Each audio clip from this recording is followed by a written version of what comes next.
And often it's not kindness. It's not respect. It's something dirtier, something that cuts deeper than manipulation. I've spent years studying shame, vulnerability, and power, and here's what I know: manipulation only works when we surrender to fear. But when you stop responding to guilt trips, gaslighting, and silent treatment, some people reach for an uglier weapon. They reach for shame. That's the dirty trick. If they can't control you by pulling your strings, they'll try to break your spirit by attacking your worth. They'll say things that make you question your value. They'll whisper doubts into your head like, "You think you're better than us now," or "No one else will ever love you if you walk away." Shame is their last resort because shame is the master key to human behavior. It can silence you, paralyze you, and make you abandon yourself if you let it. But here's the good news: once you can name it, once you see it for what it is, shame loses its power. That's why today I want to walk you through 6 key truths, 6 keynotes that will help you recognize this trick, disarm it, and step into your worth with courage. The very first step to disarming any weapon someone tries to use against you is to name it. And I want you to remember this because it sounds deceptively simple. What we can name, we can confront. What we cannot name, we internalize. Think about it. Manipulation thrives in the shadows. Shame, too, grows in silence. The moment you put words to it, the moment you say out loud, "Wait a second, this isn't about me being unworthy. This is about you trying to shame me because you lost control," everything changes. Let's talk about what happens when someone realizes they can't manipulate you anymore. At first, they might try the usual suspects: the guilt trip, the silent treatment, maybe even anger disguised as disappointment. But when those tricks fall flat, when you don't budge, they shift gears. Suddenly, their tone changes. Their words carry a heavier sting. They don't just criticize your choices, they criticize you. That's shame. Shame is the voice in our head that says, "You are not enough." It's not about what you did. It's about who you are. And people who want to control you know exactly how to weaponize it. They'll say things like, "You've changed." And not in a good way. No one else would put up with you. You're too sensitive, too selfish, too much. Notice the pattern. These aren't comments about your behavior. They are attacks on your identity, on your very sense of self. Now here's why this matters so much. In my research on vulnerability and shame, I discovered something that shocked me. Shame is one of the most universal emotions we experience, yet it's also one of the least talked about. Why? Because shame thrives in secrecy. When someone hurls shame at you and you keep it inside, when you stew in it alone, it grows like a wildfire. But when you name it, when you say, "That was shame and it doesn't belong to me," you cut off its oxygen. And let me be honest with you, it takes courage to do this. It takes courage to stand in the fire of someone else's judgment and not absorb it as your truth. But here's the payoff. When you practice naming shame, you become unshakable. Let me share a quick story. Years ago, I worked with a woman, we'll call her Sarah, who finally set boundaries in her marriage after years of being manipulated. When her husband realized guilt trips no longer worked, he shifted to shame. He started saying things like, "You're a terrible wife. No one would ever want you if you left me, Dice." And for a while, those words cut her deeply. But the turning point came when Sarah learned to name it.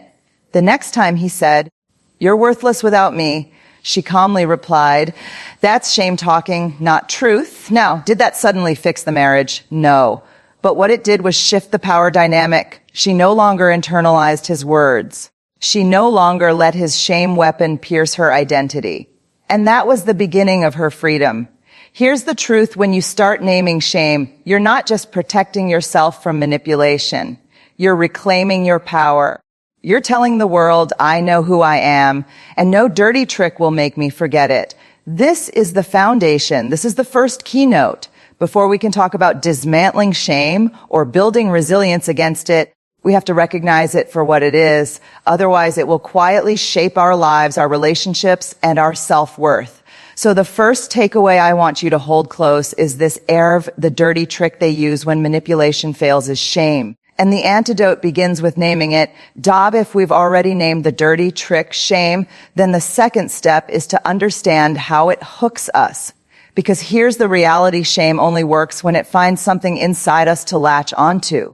Think of it like Velcro. On one side, you have the words or behaviors of another person, their attack, their criticism, their attempt to make you feel small. On the other side, you have your own doubts, fears, and unhealed wounds. When the two meet, they stick. And once they stick, shame whispers, see, they're right, you're not enough. That's why it's so powerful. Shame doesn't just come from the outside. It collaborates with what's already living inside us. Let me break this down with something I hear all the time. You're not smart enough. You're not attractive enough. You're not lovable. Now, if you don't carry a wound around intelligence, those words might bounce off of you. You may shrug, even laugh. But if somewhere deep down you've wrestled with the fear that you're not smart, that one statement can feel like a dagger. It confirms the fear you already hold. And that's where the hook sets in. Shame knows our insecurities better than anyone else. And people who want to control us, they learn them too. They know where the cracks are. They know how to poke, how to prod, how to plant seeds of doubt in soil that's already fragile. I'll give you an example. Years ago, during one of my research interviews, a man told me about his father who constantly belittled him. As a child, whenever he stood up for himself, his father would say, "You're weak. Real men don't talk back." Over time, that message became a wound, "I am weak." Fast forward into adulthood, every time a boss, a partner, or even a friend wanted to silence him, they'd throw that word at him, weak. And guess what? It hooked him instantly. He would back down, shut up, and shrink himself. But here's the liberating truth. Once he recognized that shame was hooking onto an old wound, he could start separating the two. He could say, wait, that's my father's voice. That's not who I am. And little by little, the hook lost its grip. This is why awareness is everything. Because when shame comes at you, you only have two options. Either you swallow it whole and let it define you, or you hold it up to the light and ask, why is this sticking to me? Let me make this practical. The next time you feel that familiar heat in your face, the racing heart, the sinking stomach, that's shame showing up, pause and ask yourself 3 questions. 1, whose voice is this really? 2, what wound is it trying to attach to? 3, is this truth or is this a hook? When you start practicing this, you begin to notice patterns. Maybe shame always hooks into the fear that you're not good enough as a parent, or that you'll never be successful enough, or that you're too much, too needy, too different. Once you can identify the hook, you can begin to detach it. Now, let's be clear, detaching shame doesn't mean you'll never feel it again. Shame is wired into our humanity. But here's the difference. Instead of drowning in it, you'll learn to notice it, name it, and release it before it controls you. That's resilience. That's courage. I often tell my students, my readers, my audiences, you are not meant to live shame-free. You are meant to live shame-aware. When you're aware, the hooks don't sink as deep. The words don't cut as sharp. And the people who once used shame to control you realize this doesn't work anymore. And friends, let me tell you, that moment is powerful. It's not just about surviving manipulation. It's about rewriting the story of your worth. Because the minute shame loses its hooks, you begin to stand in your truth with both feet planted firmly on the ground. So leaves us with this takeaway. Shame hooks us through our hidden insecurities.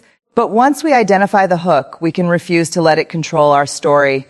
Now that we've named shame, Keynote 1, and exposed how it hooks into our insecurities, Keynote 2, we need to talk about the next trap, silence. Because silence is shame's oxygen. Without it, shame can't survive. Let me explain. Every single person I've interviewed in my years of research described shame in the same way, isolating. Shame tells us, don't speak. Don't let anyone see this. If they knew the truth about you, they'd turn away. That's the voice of shame. It convinces us that the very thing we need most, connection, is the one thing we don't deserve. And so we go quiet. We swallow our feelings. We bury our experiences. We sit in a room full of people and pretend we're fine while shame eats away at us from the inside. But here's the paradox. Silence is exactly what allows people to continue using shame as a weapon. If you never call it out, if you never speak about it, they never lose their power. It's like keeping a wound hidden under clothing. It festers, it doesn't heal, and it keeps hurting you. I remember interviewing a woman, let's call her Anna, who grew up with a mother who constantly shamed her body. Every family gathering, every holiday, her mother would say things like, X, do you really need that second helping? Or, you'd be so pretty if you just lost some weight, Das. And every time Anna would shrink, she told me she carried those comments in silence for years. She never told her friends, never told her partner, because she thought if she did, they'd secretly agree with her mother.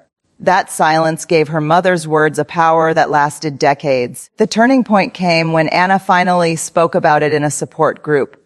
For the first time, she said out loud, I've been shamed about my body since I was a little girl.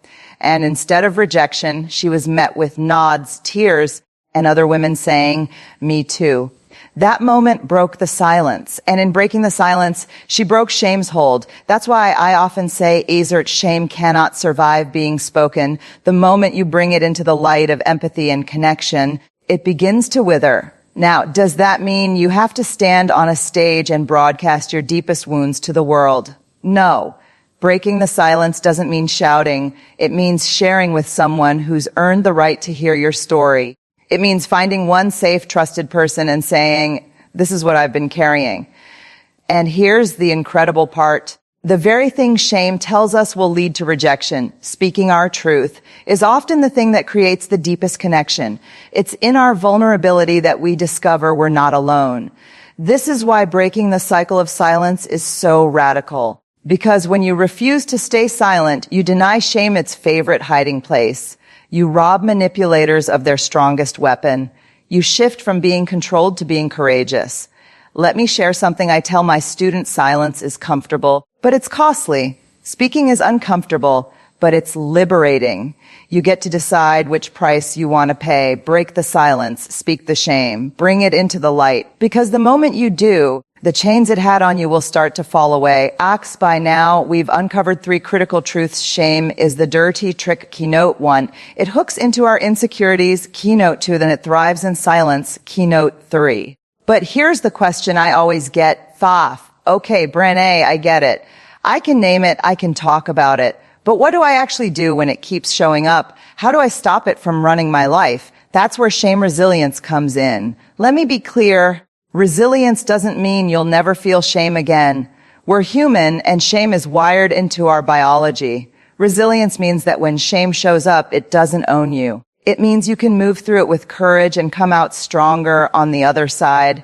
There are 4 key elements of shame resilience, and I want to walk you through them slowly. Fee 1. Recognize shame and understand its triggers. You know that hot flush in your face, the racing heart, the urge to hide. That's shame arriving. Resilient people don't ignore those signals. They pay attention. They ask, what's happening in me right now? What's the story I'm telling myself? If you can pause long enough to notice, you create a gap between the shame and your reaction. And in that gap lies freedom. Sezi 2. Practice critical awareness as shame loves lies. It loves exaggeration. It tells us, you're the only one. You're uniquely flawed. No one else could ever understand. Critical awareness is the practice of reality, checking those lies. Ask yourself, where did this message come from? Who benefits if I believe it? Is this really true, or is it a hook someone taught me years ago? When you shine the light of truth on shame's lies, they start to dissolve. 3. Reach out. Remember keynote 3. Silence is shame's best friend. Connection is its enemy. Reaching out means finding that one person who has earned the right to hear your story. Someone who listens with empathy, not judgment. Someone who can look at you and say, me too. Every time we share our shame with someone safe, its grip weakens. SB4, speak shamey. This is the bravest part. It's putting words to the thing you want to keep hidden. It's saying, I feel like I'm not enough. I feel unworthy. I feel ashamed. And here's the miracle. The moment you speak shame, you're no longer carrying it alone. Empathy is the antidote to shame, and empathy can only happen when we risk speaking our truth. Let me give you a real-world example. I once worked with a leader, let's call him David, who carried deep shame around failure. Anytime he made a mistake at work, he'd spiral. He'd avoid his team, shut down emotionally, and punish himself for days. But once he learned these 4 steps, everything changed. One day after a presentation that didn't land well, David noticed the shame, rising, racing heart, hot face, urge to hide. Step 1, he named it. This is shame. This is my trigger. Step 2, he asked himself, Foff, what's the story I'm telling? That I'm a failure, that I'll never be respected. Step 3, instead of withdrawing, he reached out to a trusted colleague and admitted, that presentation didn't go well, and I'm beating myself up. Step 4, he spoke the shame directly. I feel like I'm not enough. And his colleague responded, oh, I've been there. You're not alone. That one act didn't erase his shame forever, but it taught him that he didn't have to drown in it. That's resilience. And here's the bigger truth. When you build shame resilience, you not only free yourself, you inspire others. Your courage gives permission to the people around you to do the same. You create cultures in your family, your workplace, your community, where shame has no power. So the takeaway from Keynote 4 is this: shame resilience doesn't mean avoiding shame. It means facing it with awareness, connection, and courage so it no longer defines you. Here's something you need to know. The moment shame stops working on you, people who once controlled you don't always back down gracefully. They double down. They look for new tactics. And if we're not careful, their persistence can wear us down. That's why Keynote 5 is about boundaries, because boundaries are what protect us when shame fails to hook us. Let's start here. Boundaries are not walls. They're not punishments. They're not about pushing people away. Boundaries are the distance at which I can love you, I and me at the same time. Boundaries protect our dignity, our values, our energy. They're not just about saying no. They're about saying yes to what we need in order to live and love wholeheartedly. Now, why are boundaries so critical in this conversation? Because the people who rely on manipulation and shame don't stop the moment you find your voice. In fact, your new resilience can threaten them. And when people feel threatened, they test you. They push harder. They'll say things like, you've changed. You think you're better than us now. Why are you so defensive? Wow, I guess I can't say anything around you anymore. Sound familiar? These are not genuine concerns. These are boundary tests. When manipulators sense shame no longer works, they try to frame your boundaries as selfishness or cruelty. But here's the truth. Boundaries are not selfish. They're essential. Without them, we're wide open to manipulation, resentment, and burnout. With them, we create the safety needed for connection, authenticity, and love to flourish. I'll share an example from my research. A woman named Clara told me about a friendship that had been one-sided for years. She was always the listener, the caretaker, the fixer. And when she finally started setting boundaries, saying no to late-night calls, refusing to rearrange her life for every crisis, her friend immediately weaponized shame. Wow, I guess our friendship doesn't mean much to you anymore. You're so cold now. Here's what Clara did. She calmly replied, our friendship matters deeply to me, but I can't be available 24/7 anymore. That's not sustainable. If you can respect that, we'll be okay. If not, that's your choice. That's a boundary. Clear, kind, firm. And here's the key. It wasn't about controlling her friend's reaction. It was about protecting her own well-being. Boundaries require 3 things. 1, utter clarity. Know what's okay and what's not okay for you. If you don't know, how can anyone else? 2, consistency. A boundary only works if you uphold it. Every time you cave, you teach people your boundary isn't real.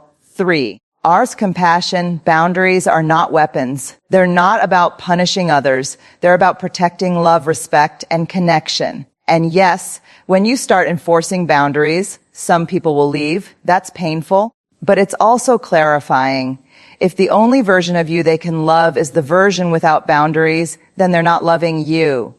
They're loving their ability to use you. Protecting your boundaries is how you hold on to your dignity when shame no longer works against you. It's how you declare, I am no longer available for manipulation. I am no longer available for dirty tricks. I am only available for relationships rooted in respect. So the takeaway for Keynote 5 is this: when shame fails, boundaries are your shield. Protect them fiercely, because they're the guardrails of your worth. We've traveled a long road together. We named shame. Keynote 1, we learned how it hooks us. Keynote 2, we broke its silence. Keynote 3, we built resilience. Keynote 4, and we established boundaries. Keynote 5. Now we come to the heart of it all, choosing courage over control. Because here's the ultimate truth. When manipulation and shame no longer work, people may still try to control you. They may twist, push, and pressure. But your freedom doesn't come from controlling them. It comes from choosing courage for yourself. Let me say it this way. Courage is not the absence of fear. Courage is choosing to show up anyway. Courage is saying, your opinion of me is not my definition of me. Courage is knowing that you cannot always change how people treat you, but you can always choose how you respond. In my research, I've found that people who thrive after years of manipulation don't thrive because the manipulator changed. They thrive because they changed. They shifted their focus from external approval to internal integrity. They stopped asking, how can I keep everyone happy? And started asking, what's the most courageous choice I can make right now? Sometimes the courageous choice is walking away. Sometimes it's staying and speaking hard truths. Sometimes it's quietly refusing to bend when shame comes knocking. Let me tell you a story. A man I'll call Louis grew up in a family where control was constant. When he finally started setting boundaries in adulthood, his siblings accused him of abandoning them. They used shame, guilt, even threats. But Louis kept returning to one question, what's the courageous choice here? And the courageous choice for him was to stop trying to manage their reactions and start living his values. It was messy, it was painful, but it was real. And today, Louis describes himself not as free from conflict, but as free from control. That's what courage does. It doesn't erase the storms, it gives you an anchor in them. Now, I know what some of you are thinking, Hathabarth, but Brené, it's hard, I'm tired. Choosing courage every day feels exhausting. And you're right, courage is hard, but so is shame, so is silence, so is living a life where you're constantly being manipulated. You have to choose your hard, and courage, though difficult, is the only hard that leads to freedom, connection, and wholehearted living. Here's the takeaway. When manipulation fails and shame loses its grip, people may try every dirty trick they know. But at the end of the day, you get to choose how you show up. Will you choose fear or will you choose courage? Because courage, my friends, is the only antidote to control. It's the choice that says, I will no longer trade authenticity for approval. I will no longer silence my truth to keep the peace. I will no longer hand over the pen of my story to someone else. Courage is the final act of resistance. Courage is the declaration that your worth is not negotiable. So keynote 6 leaves us here, Vars, when all the dirty tricks fail, your power lies in courage. And courage, practiced daily, will always lead you back home to yourself. We began with a hard truth. When people can no longer manipulate you, they'll reach for a dirtier trick, shame. And together, we've walked through 6 keynotes that reveal how to recognize it, disarm it, and rise above it. First, we named the trick for what it is. Shame's a keynote 1. Then we exposed how it hooks into our deepest insecurities.